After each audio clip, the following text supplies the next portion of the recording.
Sur le pont Wilson, les travaux du tramway devraient être terminés d'ici la fin février. Mais c'est au même moment que la circulation pourrait être coupée dans le sens sud-nord.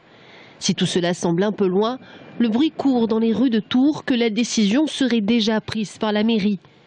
À la chambre de commerce, Martine Cotu est animatrice de l'UCAT, l'Union des commerçants et artisans de Tours. Et à la veille du conseil municipal, il faut agir vite. Ce qui n'était pour nous que sujet de réflexion, en fin de compte, devenait de la réalité et du concret. Nous avons été saisis par les commerçants d'abord de la tranchée, puis nous avons une réflexion générale et les enjeux sont tellement importants que nous avons décidé de lancer ce tract et cette pétition. L'UCAT, c'est plus de 490 commerçants qui s'indignent. Certains ont dû fermer boutique il y a quelques mois.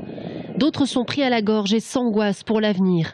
Un avenir qui ne concerne pas seulement les commerçants du quartier de la Tranchée. De toute façon, l'impact est franchement global pour notre ville. Parce que de toute façon, il ne faut pas raisonner d'une façon générale. Un commerce n'est pas qu'un commerce de proximité. On vit d'une clientèle de transit.